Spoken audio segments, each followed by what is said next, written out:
Un grand merci à nos sponsors qui nous accompagnent tous les matins alors jàngat bi ak Souleymane Niang Souleymane ñu ngi lay nuyu di la dalal jàmm. soxna Naata maa ngi lay fay. di nuyu El Hadj Malick Ibou Chérif toute l'équipe de la régie di nuyu suñu mbokk téléspectateurs yi. merci beaucoup ñëw dina tax Mor Talla calculam bi gën a baax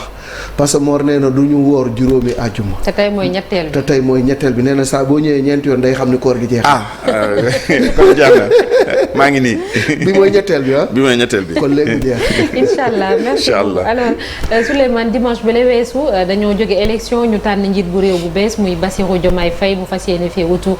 président Macky Sall mu def discours am lundi di wax li nga xam ne moo nar a nekk ay priorité am ay grand chantier am ci wàllum koom bi nekk na lu am solo loolu tey ci loolu nga bëgg a taxaw surtout moom président Macky Sall lan la fi bàyyil Bassirou Diomaye Faye président bu bees bi ci wàllum macroéconomie ñuy xalaat wàllum revenu yi n'est-ce pas ak investissement yi consommation et tout. waaw soxna Naata lu mu ko fi njëkk a bàyyil moom mooy cadrage macroéconomique. dañ koy fàtte tuuti waaye tey jii. Sénégal dafa am cadre de référence. benn document de référence bu tudd PSE. bi nga xam ne ñu ngi ko tàmbali 2014. di ko dawal boobu ba léegi. ñu tàmbali ren bi il y a quelques semaines seulement. la ñu adopté PSE PAP 3 bi. PAP 3 moom mooy programme d'action prioritaire mooy projet yi programme yi ak yi ni mel pour les 5 années à venir. loolu déjà lu taxaw la. ce qui pose une autre question. moom mooy PSE ku ko moom. c'est le programme du président Macky Sall c'est le programme économique de l'État du Sénégal ça a son importance parce que bu nekkee ni président bu nekk buy ñëw day indaale son programme wala et cetera day am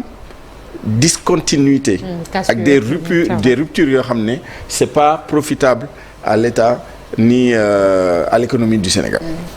mais bon loolu beneen débat la quoi qu'il en soit il y a ça déjà un cadre bu fi nekk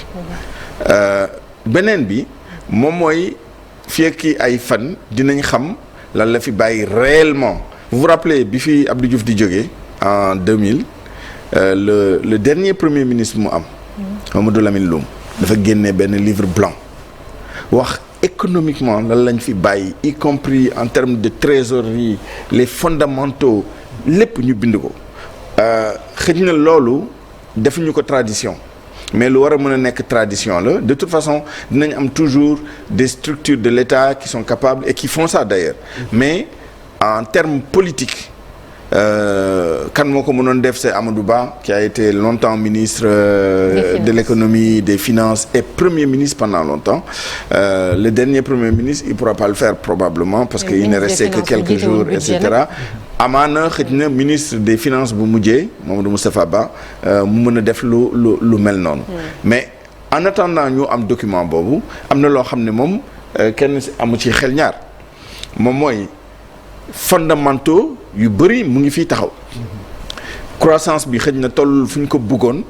waaye am nañ croissance une moyenne de 5,3 durant toute la tenue du président Macky Sall en 2 phases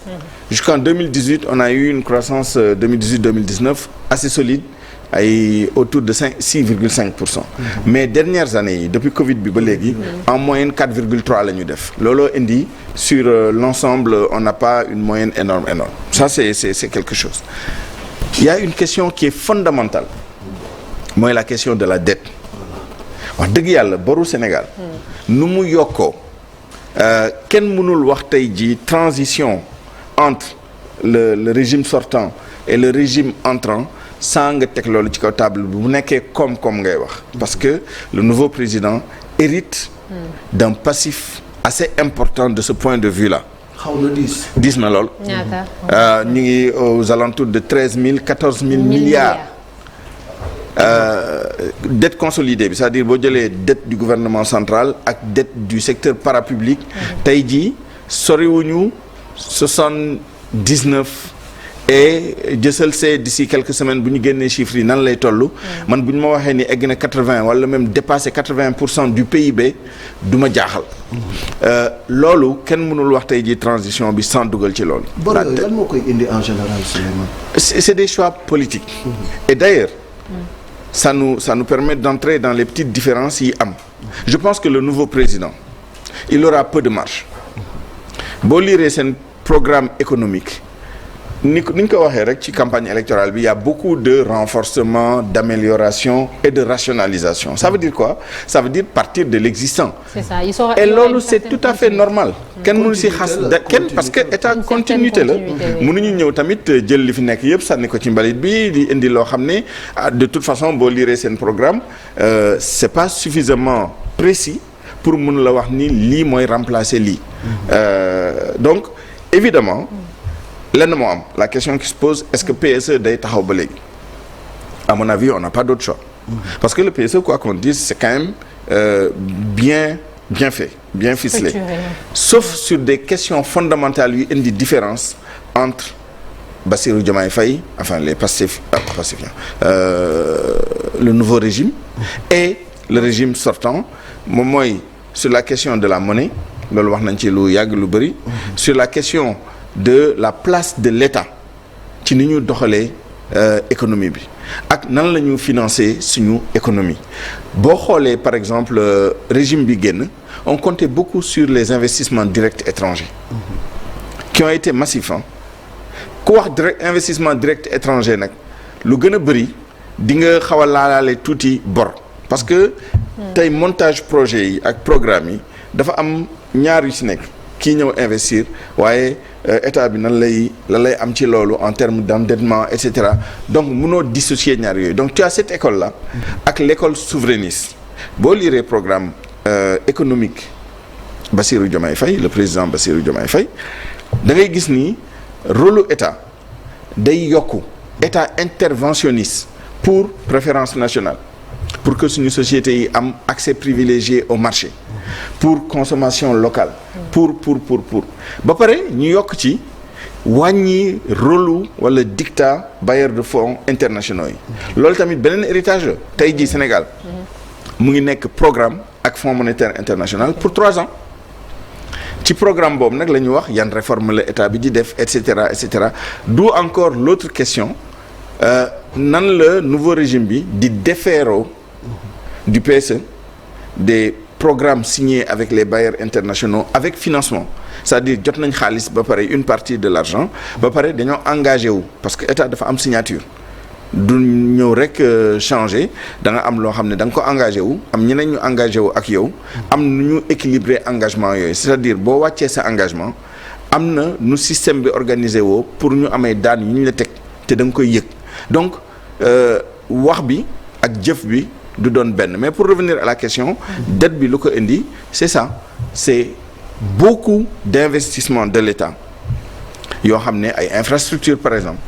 infrastructures yi c'est important pour industrialisation pour la production pour transport pour les services et cetera da ngay soxla ay infrastructures lu mel ni terre bi lu mel ni BRT bi tali yi aéroport yi port et cetera et tout ça a coûté énormément d'argent beaucoup d'argent yoo xam ne lii dañ ko lebu lii ay partenariat public-privé la et cetera donc dette bi looloo ko indi c'est l'État qui a beaucoup investi pour les bases de production ñu refonder ko parce que dafa vieilliroon amatuñu woon ay tali amatuñu woon ay infrastructures de qualité mais aussi pour stimuler la demande et ça c'est important économiquement c'est-à-dire dem nañ ba benn moment suñu croissance boo xoolee nga désagrégé ko am na lu bari loo xam ne li ko waral moom mooy investissement de l'État moom moo waral richesse yi yokku moo waral entreprise yi amay marché et cetera lu ñu ŋàññ gouvernement bi moom mooy que ni entreprise nationale yi dañ leen xawoon beddi tuuti et en général état buy def investissement yu massif yu mel nii day am ay objectif am mais externalité positive yu muy am yi moom mooy da ngay gis ni demande bi day yokku demande intérieure bi loolu lay indi entreprise yi di am kii entreprise bu ñu amee activité mu am emploi donc c'est un système qui se tient et on verra bien comment le président Bassirou Diomaye Faye va s'intégrer dans ce qui existe déjà ak lan la ci changer parce que évidemment on l'a élu aussi pour mu apporter ay changements et sur cette question de la dette par exemple il a été très clair dafa bëgg d'ici année yi di ñëw ñu wàññi bu baax dette bi en quoi faisant en réduisant le déficit budgétaire parce que boo réduire déficit moom mooy soxlaatoo xaalis di ko lebu pour combler ce déficit. mais Souleymane justement suñu bu fekkee dañoo bëgg a soppi tuuti suñu jëflante ak institution financière internationale yi ak biti réew et tout ci yan levier lañ mën a sukkandiku ngir ci wàllum koom ñu bañati leen soxla maanaam comme ni mu doon amee at yi weesu. waaw mais loolu da ngay atteindre say objectifs intérieurs. xam nga soxla bi yëpp lu ko indi moom mooy manquement intérieur. mooy déficit budgétaire. li ngay dépenser dafa ëpp lool li ngay am à travers les recettes par exemple les recettes fiscales. Les recettes fiscales qui représentent plus de 85% des recettes globales de l'État. léegi yow boo amul activité à l'intérieur doo am recette boo amul recette te say dépenses bëri comme c'était le cas ces dernières années. li ngay soxla dafa bëri alors que yow li ngay am tollut noonu différence bi da nga koy lebu ji. donc pour wàññi dette bi. il faut nga wàññi déficit bi. wàññi déficit bi nag ñaar moo am soit nga yokk say recette wala nga rationaliser say dépenses. et moom loolu la proposer les deux. Oui. C'est-à-dire rationaliser dépenses yi. après il faut voir la cohérence de li ñuy wax li man par exemple ce que j'ai remarqué il y a beaucoup de par exemple promesses de rationalisation institutionnelle. nga gis par exemple ñu ne la dañu boole DER ak FONGIS. ak FONGIP ak et cetera BN2 en même temps. nga gis am na ay structures yu ñu proposé ñu créer ko am na yoo xam ne c'est juste pour remplacer ASEPEX par exemple nga remplacer ko par APDEX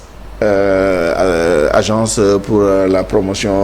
et le développement des exportations mais loolu disons poste pour poste la mais da ngay gis rationalisation fële mais yaa ngi créer yeneen structure fële il faut faire maintenant le solde pour voir ndax véritablement am nañ li ñu bëgg a def nii. Souvent dañuy wax que dañuy négocier waat wala revoir si vous voulez certains contrats yooyu noonu yan obstacle moo ci mën a dressé wu pour que vraiment état du Sénégal mëbët bi ma am ngir lépp loo xamante ne dañuy gis ne dañ leen ci xaw a nax wala liñ ci waroon am matuñu ñu amal ko ci ni ñu ko bëggee. Ça rejoint la question d'ailleurs c'est comment état ban doole la am pour mën a état am na doole nag. état am na doole bu ko neexee mais conséquences yi est-ce que am nga doole.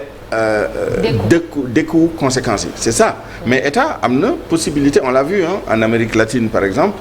ay présidents yu ñëw yu bees. ne par exemple dañu arrêté lii dañu arrêté ak Banque mondiale dañu arrêté ak Fonds monétaire international wala dañu dakkal contrat yoo xam ne dañ ko signé woon par l'ancien régime et cetera mais ñi ngay signé le contrat surtout les multinationales dañu jël seen i voilà ay garanties ak yi nu mel des garde-fous pour que lu mel noonu bu amee déjà que ce soit jugé par la justice internationale ou par des mécanismes de médiation d'arbitrage et cetera yàgg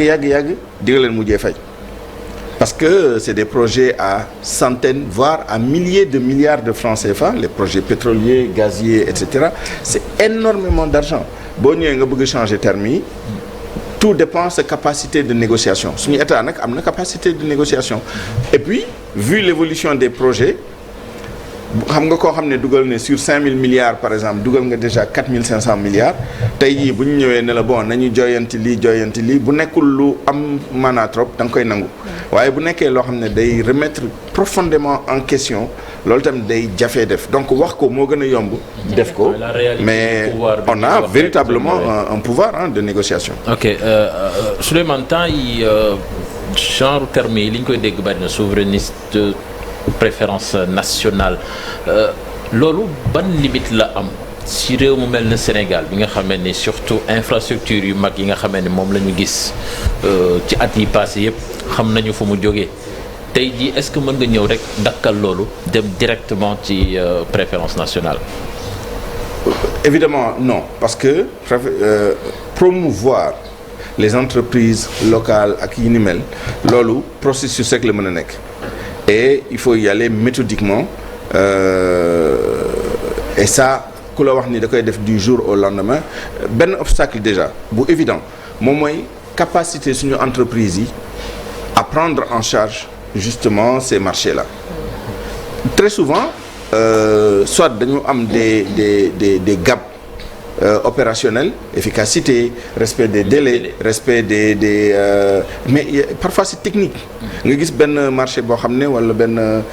projet boo xam ne techniquement amuñu capacité yi da ngay obligé soit nga dem en joint venture. Voilà pourquoi c'est un processus. Peut-être mën nga wax ni amul benn marché boo xam ne benn entreprise étrangère moo koy exécuter à 100%. Il faut toujours une entreprise sénégalaise avec des clauses de transfert de technologie ak yi ni mel. Beneen obstacle bi moom mooy le capital. Le capital n'a pas de nationalité. Am na ñoo xam ne tey jii projets yu bëri lu tax sont des entreprises étrangères ñoo koy def moom mooy que ne sa bailleur si boppam avec le système des Exim Bank là Turquie seen Exim Bank day àndaale ak ay conditionnalité chinois yi même chose ak ñeneen français yi c'est un peu plus subtil mais c'est toujours la même chose moom mooy que ni ñu ñoo la financé BPI Banque Populaire d'Investissement ak yeneen AFD ak yi ni mel dañuy joxe xaalis mais ay am ay conditionnalité ni tel c'est une entreprise française parfois même ñu désigner la entreprise bi ak yi ni mel ñoom ñooy exécuter wala ñu jaarale financement bi ci entreprise bi ci boppam ak yi ni mel donc c'est vite dit parfois de dire simplement dañuy ñëw souvent populiste aussi hein. Oui d'autant plus que quand tu regardes comment on va le faire c'est pas très précis. Mais tout ça doit être inscrit sur la durée et puis mu am vraiment une approche claire ce qu'on n'a pas vu pour l'instant. Il y a beaucoup de déclarations. Souverainisme bi Cheikh Tidiane doon évoqué léegi ndax am na wuute ak li ñuy wax protectionnisme. Un peu pas totalement parce que lu ngay protéger mooy li nga am déjà. Voilà les Chinois protègent les Américains les Européens protègent etc. Ñun on peut protéger d'autant plus que par exemple dans les règles du commerce international à l'OMC il y a des clauses qui nous permettent parfois ay clauses de sauvegarde yu ñu permettent par exemple bu nekkee ni dañoo am benn secteur qui est sensible. Admettons que ce soit le riz, l'oignon wala ak yi ni mel ñun mën nañ négocier à l'international que dans les règles commerciales ni ñuy jëflante ak yeneen réew yi ñu may ñu que ñu protéger pendant une durée telle filière tel secteur ak yi ni mel le temps que mu taxaw ba dëgër ba ñu mën a jëflante ak bitim réew ak et cetera donc loolu mën na nekk maintenant les souverainistes il y a plusieurs aspects de mais entendu ak ñoom président Bassirou Diomaye Faye nu ñu ko bëggee ak les Pastéfiens et cetera moom mooy ñu moomaat suñu bopp moomaat suñu réew moom suñu économie moom même suñu approche économique ils le disent très clairement hein. C'est un changement de paradigme parce que paradigme yi ça c'est une différence fondamentale encore une fois par exemple ñun suñu paradigme économique actuellement si PSE moo ko traduire c'est croissance durable solide inclusive et cetera boo jëlee ñoom seen bopp seen vision c'est pas loin de ça c'est Sénégal souverain prospère avec des mécanismes de distribution l'équité et cetera xam nga ñaar yooyu day xaw a daje par contre ci approche bi nga gis État du Sénégal par exemple liggéey nañ lu bari pour comme ni mu ko waxee sànq am des investissements venus de l'extérieur tout ce qu'on fait parce que même la notion d'émergence à terme un pays émergent définition bi dans le PSE c'est devenir un pôle d'attraction des investissements entre autres pôle d'attraction des investissements donc yaa ngi wut yow nan la ay investissements di jógee à l'étranger ñëw ci yow alors que boo jëlee l'approche souverainiste moom mooy que ni déjà diktat des institutions internationales et cetera day tegu de côté deuxièmement ñun dañu fexe ba assurer suñu souveraineté alimentaire assurer suñu indépendance assurer que suñu lépp lu ñu soxla ñoo koy produire suñu bopp que suñu entreprise yi ñu autonome am doole et cetera c'est assez différent évidemment c'est pas aussi binaire mënoo jël benn rek bàyyi beneen bi tu ne peux pas faire de développement actuellement à l'état actuel de développement de nos pays sans IDE investissement direct étranger yi mënoo ko bañ a suñu balance des paiements nu mu tëddee mënoo bañ a liggéey ak FMI parce que suñu balance de paiement dafa déficitaire maintenant ce que le président Bassirou Diomaye Faye peut faire dans ce domaine-là précis par exemple moom mooy que ni si le Sénégal commence di jaay pétrole ak gaz di ci am wàllam